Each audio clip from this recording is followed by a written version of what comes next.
Sermon prepare ചെയ്തത് നമ്മുടെ ആ നോർമൽ പാറ്റേൺ അനുസരിച്ച് ഹോളി കമ്മ്യൂണിയൻ ലാസ്റ്റാണ്. അതുകൊണ്ട് ആ നിലയിലുള്ളൊരു സർമണാണ് ഞാൻ പ്രിപ്പയർ ചെയ്തത്. I prepared a sermon related to the Lord's table because I was thinking that that could be the order for today's worship. അല്ല, നോർമൽ വർഷിപ്പ് അങ്ങനെയായിരുന്നു, മാറിയതാണ്. Okay, usually the worship service schedule was like that, so I prepared a sermon related to Lord's table. ചില കാര്യങ്ങളിലൂടെ നമുക്ക് നമ്മുടെ personal ലൈഫുമായിട്ട് ബന്ധപ്പെട്ട് വളരെ പ്രാക്ടിക്കലായ ചില കാര്യങ്ങൾ കേൾക്കാം. Let us think about certain things, a little bit more important factors related to our practical life. ഞാൻ റീസെൻ്റ്ലി 2 weeks മുമ്പ് എന്തുകൊണ്ടൊരു വിശ്വാസി പാപത്തിൽ തുടരുന്നില്ല എന്നൊരു സർമൺ പറഞ്ഞിരുന്നു. A few weeks ago, I mentioned and I delivered a sermon why a believer, a born-again Christian, do not continue in willful sins. ആ സർമണിന് ശേഷം ഇവിടെ ഇരിക്കുന്നവർ തന്നെ പല ക്വസ്റ്റ്യൻസ് എന്നോട് ചോദിച്ചായിരുന്നു. After that sermon, a lot of members from our congregation asked me a few questions. ഞാൻ അവരോട് പറഞ്ഞു, ആ ചോദിച്ചവരൊക്കെ നന്നായിട്ട് ശ്രദ്ധിക്കുന്നവരുടെ കൂട്ടത്തിലുള്ളവരാണ്. അതിൻ്റെ അർത്ഥം എല്ലാവരും ശ്രദ്ധിക്കുന്നില്ലെന്നല്ല, അവരും ശ്രദ്ധിക്കുന്നവരാണ്. അവർ ചോദിച്ചായിരുന്നു. And the question arose from a few people who were listening that sermon very carefully. അതുകൊണ്ട് ഞാൻ അതിൻ്റെ ഒരു ചെറിയൊരു വിശദീകരണം പോലെ ചില കാര്യങ്ങളോട് ഒന്ന് പറയാം. എനിക്ക് എത്രമാത്രം പറയാൻ കഴിയുമെന്നറിയത്തില്ല. So I would like to continue about a little bit more explanation regarding to that matter, but I am not too sure how long I can tell. ഞാൻ അന്ന് പറഞ്ഞ വാക്യങ്ങൾ ഇതാണ്. The verses I mentioned were 1 John chapter 3. ഞാൻ ഇന്ന് യോഹന്നാൻ്റെ 1-ാം ലേഖനം മാത്രമാണ് പറയാനായിട്ട് പ്രധാനമായിട്ടും പോകുന്നത്. 1 John മാത്രം. 1 John chapter 3. നമ്മൾ വായിച്ചത് 4 to 10 ആണ്. അതിനകത്ത് നിന്ന് 5 കാര്യം ഞാൻ നിങ്ങളോട് പറഞ്ഞിരുന്നു. I mentioned 5 things from 1 John chapter 3 verses 4 through 7. നിങ്ങൾ ഞാൻ പറഞ്ഞാൽ ഓർക്ക്, 1 പാപം അധർമ്മമാണ്. It is rebellion against God. നിങ്ങൾ ഓർക്കുന്നോ? അതുകൊണ്ടാണ് നമ്മൾ തുടരാത്തത്. ഒന്നാമത്തെ കാര്യം. First thing I mentioned that sin is rebellion. That is the first thing I mentioned. രണ്ടാമത്തേത് ആ വാക്യത്തിൽ തന്നെയുണ്ട്, കർത്താവിൻ്റെ സ്വഭാവത്തിന് എതിരാണ് നമ്മൾ പാപത്തെ തുടരുന്നത്. It is against the character of God. മൂന്നാമത്തേത്, നമ്മൾ പാപത്തെ തുടരുകയാണെങ്കിൽ കർത്താവ് ഭൂമിയിൽ വന്ന പർപ്പസിനെതിരാണ്. അങ്ങനെ ആ കാര്യങ്ങളാണ് ഞാൻ നിങ്ങളോട് പറഞ്ഞത്. If we continue doing sin, then it is against the character of God and also against the purpose of Christ. അതുപോലെ തന്നെ പാപത്തിൻ്റെ ഉത്ഭവം പിശാചിൽ നിന്നാണ്. നമ്മൾ അവൻ്റെ മക്കളല്ലാത്തതുകൊണ്ട് പാപത്തിൽ തുടരുന്നില്ല എന്നാണ് ഞാൻ 4ാമത് പറഞ്ഞത്. The fourth point is the Satan is the father of sin. That's why we are not the children of Satan. That's why we are unable to continue in sinning. അതിൻ്റെ 9ാമത്തെ വാക്യം, ദൈവത്തിൽ നിന്ന് ജനിച്ചവൻ ആരും പാപം ചെയ്യുന്നില്ല, അവൻ്റെ വിത്ത് അവനിൽ വസിക്കും. നിങ്ങൾ ആ കാര്യങ്ങളൊക്കെ ഒന്ന് ഓർത്തെടുത്താൽ നല്ലതായിരിക്കും. എന്താണ് വിത്ത്? ദൈവത്തിൻ്റെ നേച്ചർ, ദൈവത്തിൻ്റെ വേർഡ്. കർത്താവ് നമ്മിൽ വസിക്കുന്നു. ഈ കാരണങ്ങൾ കൊണ്ട് നമ്മൾ പാപത്തിൽ തുടരുന്നില്ല. No one can belong to both families simultaneously. ഇത് പറഞ്ഞാണ് ഞാൻ നിർത്തിയത്. പാപജീവിതവും ക്രിസ്തീയ ജീവിതവും ഒരുമിച്ച് നയിച്ചുകൊണ്ട് ആർക്കും പോകാനായിട്ട് കഴിയില്ല എന്നാണ് യോഹന്നാൻ എന്ന പ്രായമുള്ള ഭക്തൻ പറഞ്ഞത്. The old gentleman John actually wrote in this way, we cannot continue either or. We cannot have 2 fathers, or we cannot continue to have 2 seeds, the seed of sin or seed of righteousness. That's what I stopped. ഇന്ന് അതിനോട് ബന്ധപ്പെട്ട ചില കാര്യങ്ങൾ ഒരു ചോദ്യത്തെ ഒന്ന് address ചെയ്തിട്ട് മാത്രം ഞാൻ പെട്ടെന്ന് മുന്നോട്ട് പോകാം. Today I am going to address a question and then from there I am going to continue. ഒരാൾ കർത്താവിലേക്ക് വന്നു കഴിഞ്ഞാൽ ആ വ്യക്തിക്ക് ഹാബിച്വൽ സിൻ ഇല്ല എന്നാണ് ബൈബിൾ പറയുന്നത്. No habitual sin. Habitual sin എന്ന് പറഞ്ഞാൽ എന്നും തുടരുന്ന, അതിനൊരു മാറ്റം ഇല്ലാത്ത, കണ്ടിന്യൂസ് ആയിട്ട് പാപത്തിൽ തുടരുന്ന സ്വഭാവം രക്ഷിക്കപ്പെട്ട ഒരുവൻ ഉണ്ടാകാൻ പാടില്ല എന്നാണ് ബൈബിൾ പറയുന്നത്. A born again Christian or a born again child of God is unable to continue indulging in habitual sins. That's what the scripture very clearly says, that person cannot do sin. continuously. പക്ഷേ മറുകാര്യം occasional sin ഉണ്ട്. But on the other hand, there can be occasional sins. അല്ലെങ്കിൽ independent act of sin, ഇടയ്ക്കിടയ്ക്ക് സംഭവിക്കാൻ സാധ്യതയുള്ള അല്ലെങ്കിൽ isolated act of sin, ഇടയ്ക്കിടയ്ക്ക് സംഭവിക്കാൻ. ചിലപ്പം ഒരു നുണ ഇന്ന് പറഞ്ഞു, ദൈവദോഷം ഉപയോഗിച്ച് 2 ആഴ്ച കഴിയുമ്പോൾ അറിയാതെ ഒരോടെ എന്ത് ചെയ്തു, പക്ഷെ നുണയേ പറയുള്ളൂ എന്ന് പറഞ്ഞാൽ he is not a born again Christian. Amen. Occasionally, if we committed a sin and if we confess it, that is God what expecting. But if we continue to sin habitually, knowingly, if we continue in sinning, then that is not the mark of a truly born again Christian. കാരണം എന്താണെന്നറിയാമോ, രക്ഷയെ പറ്റി പറയുന്നത് തന്നെ നമ്മൾ ഇന്നലെ വൈകിട്ട് എസെക്കിയേലിനകത്ത് ഒരു വാക്യം കേട്ടായിരുന്നു, ഞാൻ പുതിയൊരു ഹൃദയം നിങ്ങൾക്ക് തരും, ഞാൻ എൻ്റെ ആത്മാവിനെ നിങ്ങളുടെ ഉള്ളിൽ ആക്കും, നിങ്ങളുടെ കല്ലായ ഹൃദയത്തെ മാറ്റി മാംസളമായ ഹൃദയം തരും. അത് എസെക്കിയേലിനകത്തുണ്ട്, ജെറമ്യായ്ക്കകത്ത് വെരി പ്ലെയിൻ ആയിട്ടുണ്ട്, അത് ന്യൂ ടെസ്റ്റ്മെന്റിൽ എബ്രായ ലേഖനത്തിൽ എടുത്തു പറയുന്നുണ്ട്. Yesterday we meditated from the book of Ezekiel. When a person became born again, that person's heart will be changed. Then that heart God gave a new heart. God gave us a new heart. Then the heart will be not like a stone heart, but it will be melting like a soft heart. So a great change will happen if a person is truly born again. അവിടെ soft heart എന്ന് പറഞ്ഞാൽ മാംസളമായ ഹൃദയം എന്ന് പറഞ്ഞു കഴിഞ്ഞാൽ ജീവനുള്ള ഹൃദയം എന്നാണ് അതിൻ്റെ അർത്ഥം. ലൈഫ്, ജീവനുള്ള. കാരണം കല്ലായ ഹൃദയം എന്ന് പറഞ്ഞാൽ അർത്ഥം എന്താ? A dead heart, from a dead heart or a stubborn heart to a soft or alive or proactive heart. കല്ലായ ഹൃദയം മാറ്റി എന്ന് പറഞ്ഞാൽ രക്ഷിക്കപ്പെടാത്ത സകല ആളുകളും മരണത്തിലാണ്. അതിൻ്റെ ആ ഓൾഡ് ടെസ്റ്റ്മെന്റ് വെർഷനാണ് കല്ലായ ഹൃദയം. ഒരു പാവിയോട് ഗോസ്പൽ പറഞ്ഞാൽ അവൻ എന്തെങ്കിലും മനസ്സിലാവോ? ഇല്ല.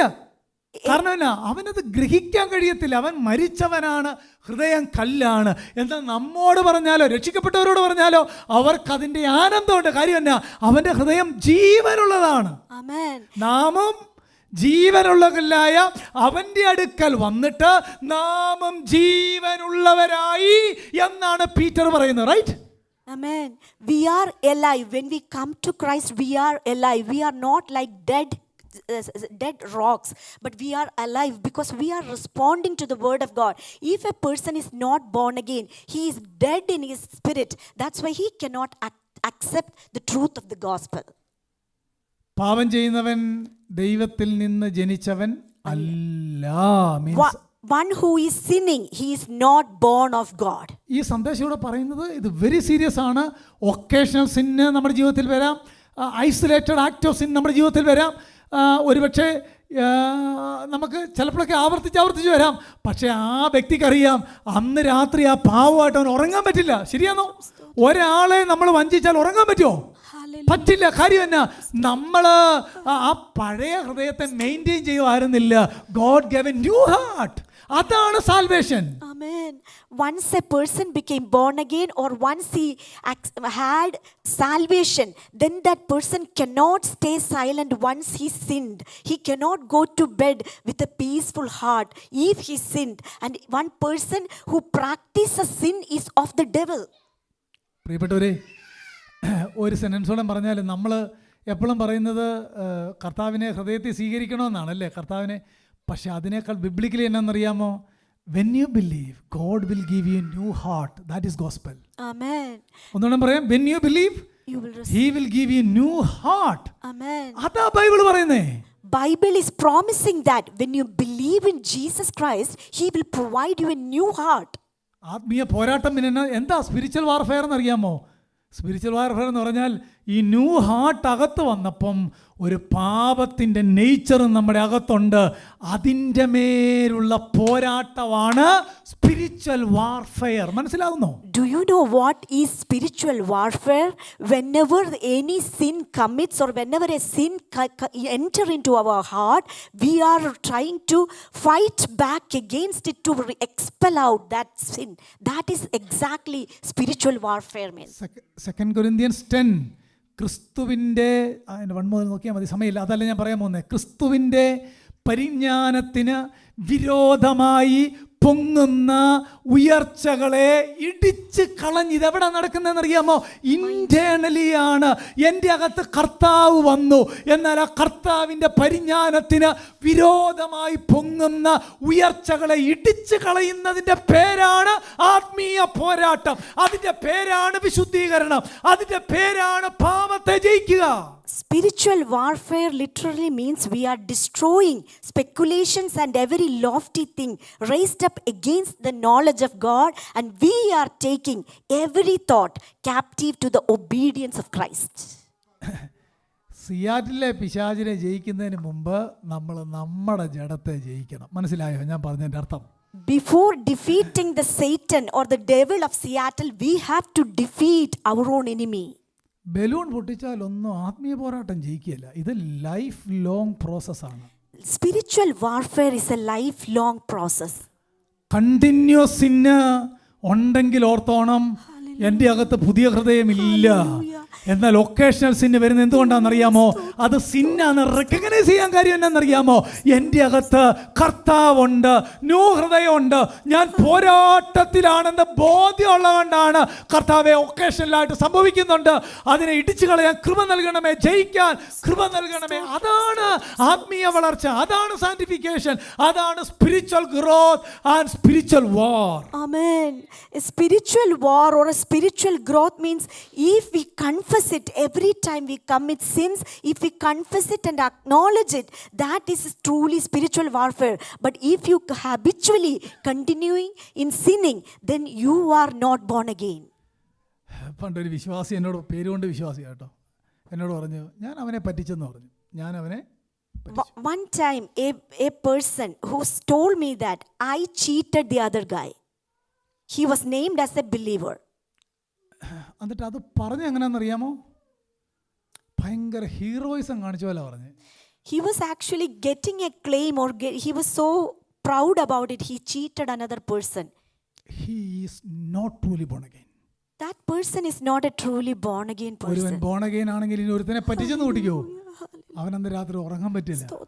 If a person is truly born again and if he cheat the other one, that person cannot sleep peacefully that night. നമ്മൾ ലിസൺ ടു മീ, ഞാൻ Hallelujah. 9 കാര്യം പറയുന്നുണ്ട് സമയം കിട്ടുവാണ്. ഞാൻ 9 കാര്യം പ്രിപ്പയർ ചെയ്താൽ വന്നേക്കുന്നത്. നമ്മൾ ഈ ഒത്തിരി സാക്ഷ്യമുള്ള ആളുകൾ എന്ന് പറയത്തില്ലേ, ഭയങ്കര സാക്ഷിയാണ്. എന്താ സാക്ഷ്യം എന്നറിയാമോ? പുള്ളി രക്ഷിക്കപ്പെടുന്നതിന് മുമ്പ് കൊല നടത്തി ഇതെല്ലാം കൂടെ സ്റ്റേജ് എന്ന് പറയുമ്പോൾ നമ്മൾ പറയുന്ന കാര്യം എന്നാണെന്നറിയാമോ? ഭയങ്കര സാക്ഷ്യമാണെന്ന് പറയുന്നത്. Usually we hear a lot of testimonies. They are testifying about their life before salvation. That type of preaching, we usually say that he or she has such a great testimony. ഞങ്ങളുടെ സെൻറ്ററിൽ ഇന്ത്യയിലെ കാര്യമാണ്, ഒരു monthly മീറ്റിങ്ങിൽ അങ്ങനെ ഒരാൾ സാക്ഷ്യം പറഞ്ഞു. One time back home in India, in our center meeting, one person testified that type of testimony in a monthly meeting. അതിനുശേഷം പ്രസംഗിക്കുന്ന ആൾ ഇവിടെ ഇരിക്കുന്ന എല്ലാവർക്കും അറിയാവുന്ന ആളാണ്, പേര് പറയുന്നില്ല, നന്നായിട്ട് പ്രസംഗിക്കുന്ന ഒരാളാണ്. After that, the person who delivered the sermon, അദ്ദേഹം ഒരു കൺസെഷനും ഇല്ല, ട്രൂത്ത് പറയുമ്പോൾ ട്രൂത്ത് എപ്പോഴും ഭയങ്കര strong പ്രീച്ചറാണ്. he was always preaching the truth and he was very strong in preaching. Pastor എഴുന്നേറ്റ് എന്നിട്ട് ആദ്യം പറഞ്ഞ സെൻറ്റൻസ് കേൾക്കണോ? ആ സാക്ഷ്യം പറഞ്ഞ ആളോട് പറഞ്ഞു, എൻ്റെ പൊന്ന് ബ്രദറെ, ഇങ്ങനത്തെ കാര്യമൊക്കെ പറയുമ്പോൾ തല തുണി ഇട്ടുകൊണ്ട് വേണം പറയാനെന്ന് പറഞ്ഞു. വല്ല മനസ്സിലായോ ഞാൻ പറഞ്ഞതിൻ്റെ അർത്ഥം? എന്ന് പറഞ്ഞ ലജ്ജയില്ലേ ഇത് പറയാനെന്നാണ് ചോദിച്ചത്. എന്നാൽ ഞങ്ങളുടെ പല ആൾക്കാരും പറഞ്ഞ എന്നാ പറയും, എന്നാ വലിയ, അതുകൊണ്ടാണ് ഈ പുൾപിറ്റ് ഞാൻ കൊടുക്കാതെ. മനസ്സിലാവുന്നു? അതല്ല സാക്ഷ്യം, അത് റോങ് ഹീറോയിസം ആണ്. അതൊരിക്കലും നമ്മുടെ നടക്കരുത്. പ്രിയപ്പെട്ടവരെ, ജീവിതത്തിൽ സംഭവിക്കുന്ന പരാജയങ്ങളെ ഓർത്ത് കരയുന്ന, നിലവിളിക്കുന്ന, ഉറക്കമില്ലാത്തതാണ് യഥാർത്ഥ മനസാന്തരം. അത് ചേഞ്ചിങ് മൈൻഡ് എന്ന് മാത്രമല്ല, turn to Christ. Amen. A sinful mind cannot sleep peacefully, or that person should turn back to God, and that person should have a great change since that person born again. അതുകൊണ്ട് no one can belong to two families. Amen. No one either or. ഓർക്കുന്നല്ലോ, ഒന്നെങ്കിൽ കർത്താവിൻ്റെ കൂടെ, ഇത് രണ്ടിടത്തായിട്ട് എന്ത് ചെയ്യാറ്? ഇവിടെ ഇരിക്കുന്ന പ്രസംഗിക്കുന്ന ഞാനും കേൾക്കുന്ന നിങ്ങളും ആത്മപരിശോധന നടത്തണം. We need to do a self-examination whether we are whether we are the children of God or we are the children of the devil. 2 Corinthians chapter 13 verse 5 പരിചയമുള്ള വാക്യം. 2 Corinthians chapter 13 verse 5. 2 കൊരിന്ത്യർ 13 5 വാക്യം. വാക്യം ഇങ്ങനെ വായിക്കുന്നത്: നിങ്ങൾ വിശ്വാസത്തിൽ ഇരിക്കുന്നുവോ എന്ന് നിങ്ങളെ തന്നെ പരീക്ഷിക്കുവീൻ, നിങ്ങളെ തന്നെ ശോധന ചെയ്യുവീൻ. അത്ര മതി, അത്രേ പറയാനേ സമയമുള്ളൂ. നിങ്ങളെ തന്നെ പരിശോധിക്കുവീൻ, നിങ്ങളെ തന്നെ ശോധന ചെയ്യുവീൻ. Test yourselves to see if you are in the faith. Examine yourselves. 2 കൊരിന്ത്യൻസിന്റെ context ഒരു ട്രൂ പാസ്റ്റർ, എനിക്ക് ഇച്ചിരി കൂടെ ശ്രദ്ധ വേണം, ഞാനൊരു 20 മിനിറ്റ്സ് കൂടെ പ്രസംഗിക്കും, ശ്രദ്ധ വേണം കുറച്ചുകൂടെ. ഒരു ട്രൂ പാസ്റ്ററിന്റെ ഹൃദയം അറിയണമെങ്കിൽ 2 കൊരിന്ത്യൻസ് വായിക്കണം. പാസ്റ്റേഴ്സ് എപ്പിസോഡിലും അതൊന്നുമല്ല, ഒരു ട്രൂ പാസ്റ്ററിന്റെ ഹൃദയം അറിയാൻ 2 കൊരിന്ത്യൻസ് വായിക്കണം. We need to read 2 Corinthians if you want to know the heart of a true pastor. പോളിന്റെ കണ്ണുനീരും, ഇത്രയും കണ്ണുനീരുള്ള ഒറ്റ ലേഖനമില്ല, ഇത്രയും ക്രൈസിസിൽ താൻ പെടുന്ന ഒറ്റ ലേഖനമില്ല. അതുപോലെ വേദനയിലൂടെ പോയി, പ്രയാസത്തിലൂടെ പോയി, എല്ലാ കാര്യങ്ങളുടെ നടുവിലും ഒരു ഗ്രൂപ്പ് ആളുകൾ, ലിസൺ ടു മീ, ഒരു ഗ്രൂപ്പ് ആളുകൾ പോളിനോട് എതിരായിരിക്കുകയാണ്, ശുശ്രൂഷയോട് എതിരായിരിക്കുകയാണ്. ഒരു ഗ്രൂപ്പ് ആളുകൾ ദൈവവചനം അനുസരിക്കുകയാണ്. ഇങ്ങനെ 2 ഗ്രൂപ്പ് ചർച്ചിലുള്ളപ്പോഴാണ് പോൾ പറയുന്നത്, നിങ്ങൾ കർത്താവിലിരിക്കുന്നുവോ, നിങ്ങൾ വിശ്വാസത്തിലിരിക്കുന്നുവോ എന്ന് നിങ്ങളെ തന്നെ പരിശോധിക്കുവിൻ. Paul was in a very difficult situation. One group was very against to him and the other group was obeying him. At that time he was with full of tears. He was writing this letter to the Corinthians. Test yourselves to see if you are in the faith. Examine yourselves. നിങ്ങൾ 2 വാക്ക് കണ്ടോ? നിങ്ങളെ തന്നെ പരീക്ഷിക്കുവിൻ, നിങ്ങളെ തന്നെ എന്ന് പറഞ്ഞാൽ same meaning. Test and examine. We can think that it is a synonym. ഒന്ന് പ്രാക്ടിക്കലായിട്ടും ഒന്ന് തിയററ്റിക്കലായിട്ടും ഒക്കെയാണ് വ്യാഖ്യാനിക്കേണ്ടത്. എനിക്ക് സമയം പോരാ. ഇന്ന് എല്ലാവരോടുമുള്ള ദൈവത്തിൻ്റെ ആലോചനയാണ് ടെസ്റ്റ് യുവർ സെൽഫ്. വിശ്വാസ കൊരിന്ത്യ സഭയിലെ കോണ്ടസ്റ്റ് അറിയാമോ? ഒരു ഗ്രൂപ്പ് ആളുകൾ ട്രൂ ക്രിസ്ത്യൻസ്, ഒരു ഗ്രൂപ്പ് ആളുകൾ name sake Christian.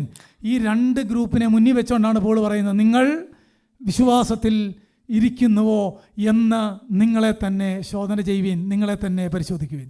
Paul was standing in front of a church. In that church 2 groups. One group is following him very strictly and the other group is against him.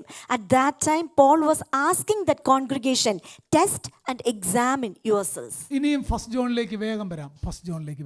Now let us come again back to 1 John. First John 1-ാം അധ്യായം മുതൽ ഞാൻ 5-ാം അധ്യായം വരെ ചില വാക്യങ്ങൾ കാണിക്കാൻ പോവാണ്. I am going to show from 1 John chapter 1 through chapter 5. 2 Corinthians 13:5-നെ ഒറ്റ സെന്റൻസിൽ എക്സ്പ്ലെയിൻ ചെയ്യാം. ഒറ്റ സെന്റൻസിൽ I am going to explain in one sentence what is 2 Corinthians. Paul അവിടെ പറയുകയാണ്, നിങ്ങൾ വിശ്വാസത്തിൽ ഇരിക്കുന്നുവോ എന്ന് പരിശോധിക്കണം. Test yourselves whether you are in faith.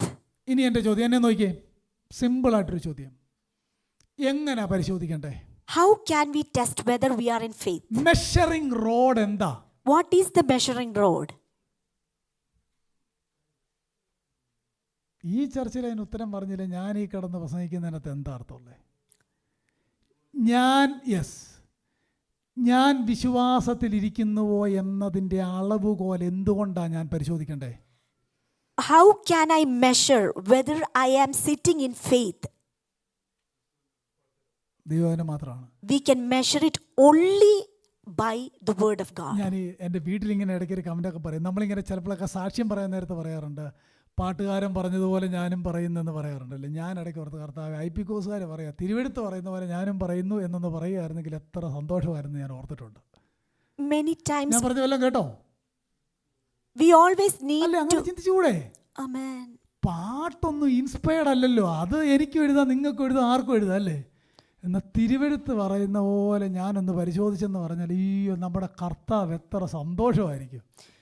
We always need to test ourselves based on the word of God, not based on certain songs or lyrics of the songs, but we need to examine purely by the scripture.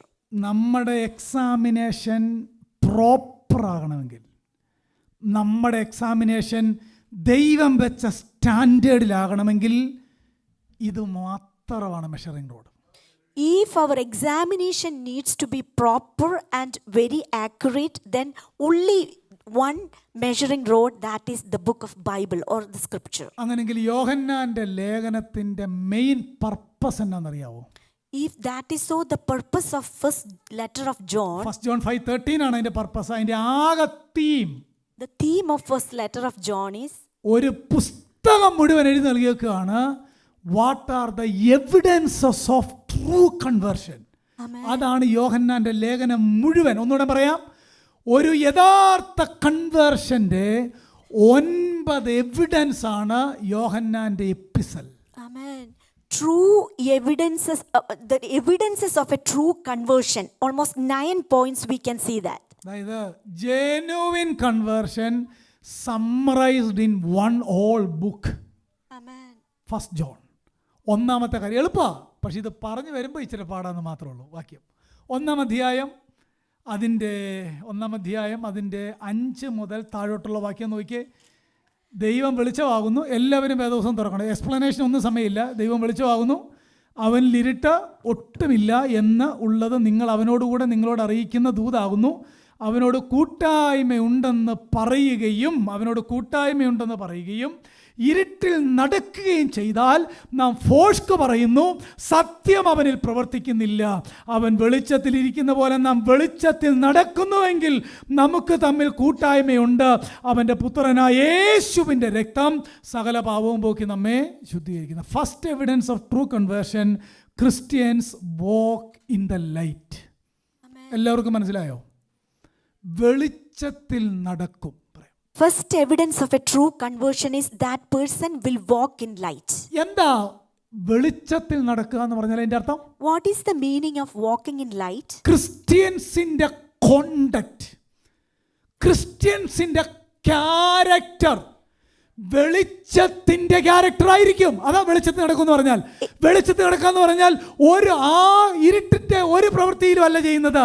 എല്ലാവർക്കും മനസ്സിലാകുന്ന പോലെ പ്ലെയിനായിട്ട് വെളിച്ചത്തിൽ കർത്താവിൻ്റെ സ്വഭാവം പ്രതിഫലിപ്പിച്ചുകൊണ്ട് നടക്കും എന്നാണ് വെളിച്ചത്തിൽ നടക്കും എന്ന് പറഞ്ഞാൽ അതിൻ്റെ അർത്ഥം. Clear? A true Christian who is walking in light means his character and conduct will be always in light. Christians are not immune to sin. Amen. But they disdain it and struggle against it. മനസ്സിലാവുന്നോ? നമുക്കാർക്കും പാപം ചെയ്യാനായിട്ടുള്ള immunity ഇല്ല. പാപത്തിന്റെ hold ഞാൻ അടുത്ത ആഴ്ച പറയുന്നത് വെച്ചാൽ ആ ശക്തി ക്ഷയിച്ചുകൊണ്ടിരിക്കുന്നെന്നാണ് ബൈബിൾ പറയുന്നത്. മനസ്സിലാവുന്നോ? The captivity of sin is actually decreasing once we became born again. ഒന്നാമത്തെ mark, Christians walk in light. The first evidence of a true conversion is that person will walk in light. രണ്ടാമത്തേത്, second evidence. 8 മുതൽ 10 വരെയുള്ള വാക്യങ്ങളാണ്. 8 മുതൽ 10 വരെയുള്ള വാക്യം വായിക്കാൻ സമയമില്ല. നമുക്ക് പാവമില്ല എന്ന് നാം പറയുന്നെങ്കിൽ നമ്മെ തന്നെ, അതായത് എനിക്ക് ഹാബിച്വൽ സിൻ ഇല്ലെന്നല്ല, എനിക്ക് ഒക്കേഷണൽ സിൻ ഇല്ലെന്ന് ആരെങ്കിലും പറയുന്നെങ്കിൽ നിങ്ങളെ തന്നെ എന്ത് ചെയ്യുന്നു? വഞ്ചിക്കുന്നു. If we are saying that I do not have even occasional sin, then that person is deceiving himself. പ്രിയപ്പെട്ടവരെ, രണ്ടാമത്തെ evidence, Christians are sensitive to the sin that is in their life and confess it. മനസ്സിലാകുന്നു? ചെറിയ പ്രശ്നം വരുമ്പോഴേ അത് ഭയങ്കര പ്രശ്നമാണ്. A true Christian will be truly sensitive to sin. സിയാറ്റിലുള്ളവർക്കെല്ലാം ബീച്ച് ഫെമിലിയർ ആണല്ലോ അല്ലേ? ഇഷ്ടം പോലെ ബീച്ച് ഉള്ളിടത്ത് നമ്മൾ താമസിക്കുന്നത്. Seattleites are very familiar with beaches because we live with a lot of rivers are surrounding the city. നമ്മൾ ബീച്ച് കളിക്കാൻ പോകുമ്പം മണലിനകത്ത് കിടന്ന് ഉരുളാറുണ്ട്, ശരിയല്ലേ? When we go to beach we usually play in the sand. പക്ഷെ നമ്മൾ തിരിച്ച് കാറുകളിൽ കയറുമ്പം ഫ്രഷായിട്ട് ഒരു മണൽ പോലും ഇല്ലാതാണ് നമ്മൾ കാറിൽ കയറുന്നത്. കാറിൽ കയറുന്നതിന് തൊട്ട് മുമ്പ് കുപ്പിയിൽ വെള്ളം ഒഴിച്ച് കാലിലെ ആ മണലൂടെയും കളഞ്ഞിട്ടാണ് നമ്മൾ കാറിൽ കയറുന്നത്, right? But when we enter back into our vehicle, we usually tend to clean up ourselves so that we can remove even a speck of a dirt. എന്നാൽ ഇത്രയും നേരം ബീച്ച് കളിച്ചാൽ എന്നാൽ കുറച്ച് മണലൂടെ ആയിട്ട് കാറിലോട്ട് കയറാമെന്ന് ആരെങ്കിലും ആലോചിക്കുമോ? Do we ever think that since we were playing in the dirt or the sand for so long, why don't I take some sand with me into the car? Do we ever think that? ബീച്ചിൽ മണല് enjoyment ആണ്, Amen. ഷൂവിനകത്ത് മണല് irritation ആണ്. Amen. മനസ്സിലാവുന്ന ഞാൻ പറഞ്ഞ അർത്ഥം? Sand is enjoyment over the beach, but a sand or a speck of a sand is an irritation even if it is in the shoes. പാപത്തിൽ തുടരുന്നവൻ അത് എൻജോയ്മെന്റ് ആണ്. Hallelujah. Stotram, വിശ്വാസിക്ക് stotram, പാപത്തിൽ stotram, കണ്ടിന്യൂ stotram, ചെയ്യാൻ stotram, പറ്റത്തില്ല. stotram, അതവൻ irritation ആണ്. That is the evidence of conversion. Amen. A truly born again person cannot continue in sinning because that will be an irritation for him. But if a person continually sinning, habitual sin, then that person is not truly born again. Christians are very sensitive to occasional sins. Amen. A true Christian is very sensitive to any occasional sins. എല്ലാവരും ഇവിടെ ഉണ്ടോ? Hallelujah. Hallelujah. Hallelujah. Hallelujah. ഇത് ഞാൻ എൻ്റെ കയ്യിൽ നിന്നിട്ട് ഉദാഹരണം മാത്രമേ പറഞ്ഞിട്ടുള്ളൂ. ഇതെല്ലാം യോഹന്നാൻ എഴുതിയ കാര്യമാണ്. Amen. ഞാൻ എപ്പോഴും പറയുന്ന പോലെ ഞാനിത് ഉറക്കെ പറയുന്നതേ ഉള്ളൂ. ഇതാദ്യം അനുസരിക്കേണ്ടത് ഞാനാണ്. കാര്യം നിങ്ങളെക്കാൾ ഇത് മനസ്സിലായി എന്നതുകൊണ്ടാണ് ഞാനിത് ഏറ്റവും അധികം ലഭിച്ചവനോട് അന്നേരം എന്നോട് ആദ്യം ചോദിക്കുള്ളൂ, നിങ്ങളോട് രണ്ടാമതേ ഉള്ളൂ. കുഴപ്പമില്ല. മൂന്നാമത്തെ കാര്യം, Third evidence. 2-ാം അധ്യായം 1 John chapter 2 verses 3 and 4 വാക്യം ഇങ്ങനെ വായിക്കുന്നത്: അവൻ നമ്മുടെ പാവങ്ങൾക്ക് അവൻ്റെ കൽപ്പനകളെ പ്രമാണിക്കുന്നുവെങ്കിൽ നാം അവനെ അറിഞ്ഞിരിക്കുന്നുവെന്ന് അതിനാൽ അറിയുന്നു. അവനെ അറിഞ്ഞിരിക്കുന്നു, ശ്രദ്ധിച്ച് കേട്ടോണം, അവനെ അറിഞ്ഞിരിക്കുന്നു എന്ന് പറയുകയും അവൻ്റെ കൽപ്പനകളെ പ്രമാണിക്കാതിരിക്കുകയും ചെയ്യുന്നവൻ, എല്ലാവരും ചേർന്ന് വായിച്ചോ, കള്ളനാകുന്നു. The one who says, I have come to know him and does not keep his commandments is a liar. മൂന്നാമത്തെ evidence, Christians keep his commandments. Amen. The third evidence is Christians keep his commandments. Christians practice righteousness. Amen. അവര് explain ചെയ്യേണ്ട കാര്യമില്ലല്ലോ. കർത്താവിൽ ആ വാക്യം എത്ര strong ആണെന്ന് നോക്കിയേ. അവനെ അറിഞ്ഞിരിക്കുന്നു. അവനെ അറിയാന്ന് പറഞ്ഞാൽ ഏകദൈവമായി നിന്നെയും നീ അയച്ചിരിക്കുന്ന യേശു ക്രിസ്തുവിനെയും, 1 John chapter 17 verse 1, യേശു ക്രിസ്തുവിനെയും അറിയുന്നത് തന്നെ നിത്യജീവൻ. രക്ഷിക്കപ്പെട്ടെന്ന് പറയുകയും പാപത്തിൽ തുടരുകയും ചെയ്യുന്നവൻ ക്രിസ്ത്യാനിയല്ല. Christians always keep the commandments of the Lord. Commandment എന്ന് പറഞ്ഞാൽ സ്നാനം മാത്രമല്ല. സ്നാനം എന്നുള്ളത് നമ്മൾ കല്യാണം കഴിക്കുന്ന പിള്ളേരെ ശ്രദ്ധിച്ചോണം. കല്യാണം കഴിക്കുന്ന റിസപ്ഷന് വേണ്ടിയാണോ അതോ പിന്നീട് ജീവിക്കാൻ വേണ്ടിയാണോ? Baptism is just like a reception. We are just starting our life. ഒരു നിങ്ങളുടെ ഉപദേശിക്കുക എന്നാന്ന് വെച്ചാൽ കൃപ കുറവല്ല, ഒരു പ്രൈസ് ലോർഡ് ഉറക്കെന്ന് പറഞ്ഞേ. Hallelujah. Praise Lord, praise Lord, praise Lord. മൂന്നാമത്തെ evidence, Christians keep the commandment of the Lord. Amen. അങ്ങനെ ഈ ഒരു ഭക്തൻ, ആഫ്രിക്ക വേലയത് ഒരു ഭക്തൻ മരിക്കാറായി കിടക്കുമ്പം ഈ വ്യക്തി അന്വേഷിച്ച ആളുകൾ ചെന്നപ്പം ആ ഭക്തൻ ഇങ്ങനെ ഒരു ചെറിയ ലൈറ്റ് വെട്ടത്തിൽ ബൈബിൾ വായിക്കുക. ഈ പ്രായമുള്ള മനുഷ്യനോട് അന്വേഷിക്കാൻ ചെന്നവർ ചോദിച്ചു, വൈ ആർ യു റീഡിങ്? മരിക്കാറായ സമയത്ത് അദ്ദേഹം പറഞ്ഞ മറുപടി കേൾക്കണോ, ഞാൻ ഇനിയും നോക്കുകയാണ് എന്തെങ്കിലും ഇതിനകത്ത് അനുസരിക്കാനുണ്ടോ എന്ന്. ഒരു ഭക്തൻ പറഞ്ഞാ, a man of God was dying during almost nearing to death. At that time also he was reading the Bible. At that time a few people approached him and asked him, why are you reading Bible at this time? That man of God replied that I am searching whether anything else I am missing to obey before I leave. ഞാൻ നിങ്ങളോട് ചോദിക്കട്ടെ, 2025 ഒരു പ്രാവശ്യമെങ്കിലും Bible ശ്രദ്ധിച്ച് വായിച്ചവരുണ്ടോ? സത്യം പറയണം. Let me ask you very honestly, in 2025, do we start to read the word in a very thoroughly or a concentrated way? ഇവിടെ ഇരിക്കുന്നവർ എല്ലാവരും വായിക്കുന്നവരാണെന്ന് എനിക്കറിയാം. പക്ഷേ ഇതിനു വേണ്ടി ഇതെന്താണ് കർത്താവേ എന്നോട് സംസാരിക്കണേ എന്നും പറഞ്ഞ് എത്ര ടൈം സ്പെൻഡ് ചെയ്തിട്ടുണ്ട്? How much time? Christians keep his commandments. We need to keep his commandments. നല്ലപോലെ പ്രസംഗിക്കുന്ന ആൾ രക്ഷയുടെ തെളിവായിരുന്നെങ്കിൽ മിക്കവാറും എനിക്ക് കിട്ടിയാനെ. Hallelujah. അങ്ങനെ ഒരു കാര്യമില്ല പുസ്തകത്തിനകത്ത്. If a person speaks well or preach well, if that is an evidence of true conversion, then I will get that mark.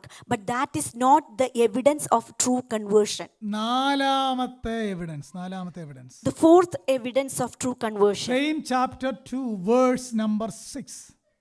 Chapter അവനിൽ വസിക്കുന്നു എന്ന് പറയുന്നവൻ അവൻ നടന്നതുപോലെ.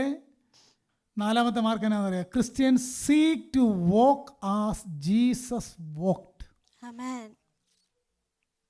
Christians seek to walk same as he walked, Jesus walked. അതിൻ്റെ അർത്ഥം എന്നാ അറിയാമോ? ഒരു ശിഷ്യന്റെ ആഗ്രഹം, the great ambition of true disciple is to be like his master. Amen. That is the fourth evidence. Amen. A true disciple's desire will always be like his master. That is the fifth evidence. Great apostle പറയുന്നത് എന്താണെന്നറിയാമോ? ഞാൻ ക്രിസ്തുവിനെ അനുകരിക്കുന്നത് പോലെ നിങ്ങളും എൻ്റെ അനുകാരികളാകുവിൻ. Christians seek to walk as Jesus walked. That is the fourth evidence of true conversion. A Christian need to walk in the same manner as Jesus walked. That is the fourth evidence of true conversion. അഞ്ചാമത്തെ കാര്യം, verse number 9 to 11, same chapter 9 to 11 ഇങ്ങനെ വായിക്കുന്നത്. വെളിച്ചത്തിലിരിക്കുന്നു എന്ന് പറയുകയും, ശ്രദ്ധിച്ച് കേട്ടോണം എല്ലാവരും കേട്ടോ, വെളിച്ചത്തിലിരിക്കുന്നു എന്ന് പറയുകയും സഹോദരനെ പകയ്ക്കുകയും ചെയ്യുന്നവൻ ഇന്നയോളം ഒരു ജീവനില്ലല്ലോ, ഇന്നയോളം ഇരുട്ടിലിരിക്കുന്നു. സഹോദരനെ സ്നേഹിക്കുന്നവൻ വെളിച്ചത്തിൽ വസിക്കുന്നു, ഇടർച്ചയ്ക്ക് അവനിൽ കാരണമില്ല. സഹോദരനെ പകയ്ക്കുന്നവനോ ഇരുട്ടിലിരിക്കുന്നു, ഇരുട്ടിൽ നടക്കുകയും ചെയ്യുന്നു. ഇരുട്ട് അവൻ്റെ കണ്ണ് കുരുടാക്കിയാൽ എവിടേക്ക് പോകുന്നു എന്നറിയുന്നില്ല. ഫിഫ്ത്ത് മാർക്ക് എന്നാണെന്നറിയാമോ? Christians love other Christians, desire their fellowship and serve them in practical works. Amen. A Christian who is having a true conversion will love to walk with a true Christian and to serve them. This is one of the greatest evidence of conversion. This is one of the greatest evidences of conversion. കരമുയർത്തി ഒരു പ്രൈസിലോട് പറയാം. Hallelujah. Hallelujah. ആറാമത്തെ കാര്യം, Hallelujah. Sixth evidence. 15 മുതൽ 17 വരെയുള്ള വാക്യമാണ്. Chapter 2 verse 15 through 17. അവിടെ ഞാൻ വിശദമായിട്ട് പറഞ്ഞിട്ടുള്ള കാര്യമാണ്. Do not love the world. കാരണം 4 കാര്യം ഞാൻ പറഞ്ഞിട്ടുണ്ട്. Because of what it is, because of who we are, because of what it does and because of where it's going. 4 കാര്യം ആ വാക്യത്തിനകത്തുണ്ട്. അതുകൊണ്ട് നമ്മൾ ലോകത്തെ സ്നേഹിക്കരുത്. ആറാമത്തെ എവിഡൻസ് എന്നാണെന്നറിയാമോ? Christians grow in their disdain for and rejection of the world. ഓരോ ദിവസം കഴിയുന്തോറും ലോകത്തിൻ്റെ ഈവിൾ സിസ്റ്റത്തിനോട് അകലിച്ച് ഉണ്ടാകും. അതാണ്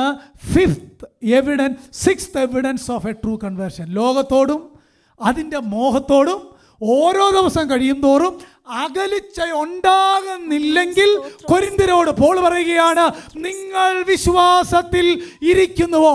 അകലിച്ച ഉണ്ടെങ്കിൽ that is the another mark of our conversion. Amen. Sixth mark of conversion. If we hate this world and the worldly system slowly but steadily, if we are moving away from the world and staying closer to God, that is the sixth mark or evidence of conversion. ഏഴാമത്തെ mark, ബാക്കി മാത്രം പറഞ്ഞു വിടാം. ഏഴാമത്തെ mark, same chapter 2 verse 19. വളരെ അർത്ഥവത്തായ ഒരു വാക്യമാണ്. അവർ നമ്മുടെ ഇടയിൽ നിന്ന് പുറപ്പെട്ടു എങ്കിലും നമുക്കുള്ളവർ ആയിരുന്നില്ല. അവർ നമുക്കുള്ളവർ ആയിരുന്നു എങ്കിൽ നമ്മോടുകൂടെ പാർക്കുമായിരുന്നു. എന്നാൽ എല്ലാവരും നമുക്കുള്ളവരല്ല എന്ന് പ്രസിദ്ധമാകേണ്ടതല്ല. എന്ന് പറഞ്ഞാൽ കുറച്ചു കാലമൊക്കെ യോഗത്തിനൊക്കെ വന്നിട്ട് പിന്നെ ആളെ കാണാതെ പോകലേ, പിന്നെ അദ്ദേഹത്തിന് പള്ളിയില്ല, കൂട്ടായ്മയില്ല. നമ്മൾ ഓർക്കും അദ്ദേഹം എവിടെയോ നഷ്ടപ്പെട്ടു പോയി, അല്ലെങ്കിൽ അദ്ദേഹത്തിന് നമ്മുടെ ഹോളിനെസ് പറ്റാതെ വന്നു. എന്താണെന്നറിയാമോ വാക്യത്തിൻ്റെ അർത്ഥം? ഏഴാമത്തെ mark of evidence, Christians continue in the teaching and practices of the faith that were once and for all handed down to the church through Christ and his apostle. ഒരു യഥാർത്ഥ ക്രിസ്ത്യൻ ഒരിക്കലായി ഭരമേൽപ്പിക്കപ്പെട്ട അതിവിശുദ്ധ വിശ്വാസത്തെ അനുസരിക്കും. അവർ നമുക്കുള്ളവരായിരുന്നു എങ്കിൽ നമ്മുടെ കൂടെ പാർക്കുമായിരുന്നു. അവർ നമുക്കുള്ളവരല്ലാത്തത് കൊണ്ട് നമ്മെ വിട്ടുപോയി. അവർ ക്രിസ്തുവിനുള്ളവരല്ല എന്ന് പ്രസിദ്ധമാകേണ്ടതിന് തന്നെ. Amen. Those who have exceeding abundance of faith, they will remain faithful and they will remained with us. Praise the Lord. Hallelujah. എട്ടാമത്തെ evidence. The eighth evidence. Chapter 3 verse 3. Chapter 3 verse 3.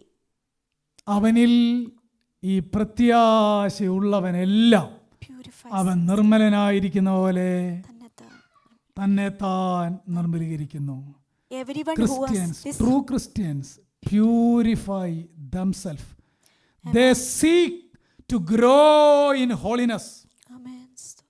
അത് മോറൽ പ്യൂരിറ്റിയിലും അങ്ങനെ തന്നെയാണ്, doctrinal പ്യൂരിറ്റിയിലും അങ്ങനെ തന്നെയാണ്, practical ലൈഫിലും അങ്ങനെ തന്നെയാണ്. True Christians purify themselves. Amen. One of the evidences of true conversion is a person, if he or she is truly born again, that person purifies themselves. നമ്മൾ മേളിൽ വായിച്ച കാര്യങ്ങൾക്കകത്തുണ്ട് എവിഡൻസിനകത്ത് ഒരു കാര്യം, ലോകത്തോട് അകലണമെന്നല്ലേ. ലോകത്തോട് ഓരോ ദിവസം ലോകത്തോട് അകലുകയും ചെയ്യണം. Draw near to the Lord. ആ രണ്ട് കാര്യം മനസ്സിലാവുന്നു. അകലണം, കർത്താവിനോട് അടുക്കണം. One evidence I mentioned, that staying away from the world and nearing very near to Christ or holiness. 5-ാമത്തെ അധ്യായം മുഴുവൻ എന്നാണെന്നറിയാമോ? ഒരുവൻ കർത്താവിനെ പറ്റി എന്ത് വിശ്വസിക്കുന്നു എന്നതാണ് ട്രൂ ക്രിസ്ത്യൻസിൻ്റെ അടയാളം. അതായത് അവന് കർത്താവ് ലോഡായിരിക്കണം. അതാണ് ട്രൂ സാൽവേഷൻ. അല്ലാതെ കുറച്ച് വർഷം ക്രിസ്ത്യാനിയായി കുറച്ച് വർഷം കഴിഞ്ഞിട്ട് കർത്താവിനെ ലോഡാക്കുകയല്ല. If you confess Jesus as your Lord and Savior, ആ കൺഫസിൽ തന്നെ He is my Lord. That is the final evidence of a true Christian. Final evidence of a true Christian is if a person confess with his mouth Jesus as his Savior and his Lord, he should give the masterhood or the lordship to Jesus. പ്രിയപ്പെട്ടവരെ, അതാണ് എന്ത് പറഞ്ഞാലും yes Lord. കർത്താവ് എന്ത് പറഞ്ഞാലും തിരുവഴുത്ത് എന്ത് വായിച്ചാലും എനിക്ക് അനുസരിക്കാൻ പറ്റിയാലെങ്കിലും യെസ് ലോർഡ്. Yes Lord. കണ്ണുകളെ നടച്ച് പറയാമോ? Yes Lord. Hallelujah. That is the sign of true conversion. Amen. Praise the Lord. ഒരു നിമിഷം എഴുന്നേറ്റിരിക്കാമോ? എനിക്ക് ഈ പറഞ്ഞ കാര്യങ്ങൾ വീണ്ടും എക്സ്പ്ലെയിൻ ചെയ്യാൻ സമയമില്ല. പക്ഷേ ഏറ്റവും പ്രധാനപ്പെട്ട കാര്യം, എല്ലാറ്റിനും തിരുവെഴുത്ത് വായിക്കുമ്പോൾ എല്ലാറ്റിനും yes lord, yes lord, yes lord, yes lord. Yohannan അപ്പോസ്തലൻ തൻ്റെ വാർദ്ധക്യത്തിൽ ലോകത്തിലുള്ള സകല വിശുദ്ധന്മാർക്കും എഴുതുന്ന ലേഖനത്തിൻ്റെ തീമാണ് these are the evidences of true conversion. ഇതിനകത്ത് നമ്മൾ സഭായോഗത്തിന് ചെയ്യുന്ന ഒരു കാര്യത്തെ മെൻഷൻ ചെയ്തിട്ടില്ല കേട്ടോ. അത് ആത്മാർത്ഥമായിട്ടും ചെയ്യാം, അല്ലാതെയും ചെയ്യാം. നമ്മൾ ചെയ്യുന്ന ശുശ്രൂഷ ഒരു കാര്യവും അതിൻ്റെ എവിഡൻസ് ആണെന്ന് ഈ ലേഖനത്തിനകത്തില്ല. പക്ഷെ ഇതിൻ്റെ ഏറ്റവും ഫൈനൽ ആൻഡ് അട്ടർ മോസ്റ്റ് എന്ത് തിരുവെഴുത്തിൽ എഴുതിയിരിക്കുന്നോ? Yes lord, yes lord. എവിടെയെങ്കിലും പാവം വന്നാൽ ആഫ്രിക്കയിലെ മിഷണറി വായിച്ചതുപോലെ I am searching through the scriptures, is anything hidden somewhere else which I want to obey. അങ്ങനെ ഒന്ന് പ്രാർത്ഥിക്കാൻ കഴിയുമോ? Thank you Jesus. ഒരു പാട്ട് പാടി നമ്മുടെ കർത്താവിനെ മഹത്വപ്പെടുത്താം പ്ലീസ്.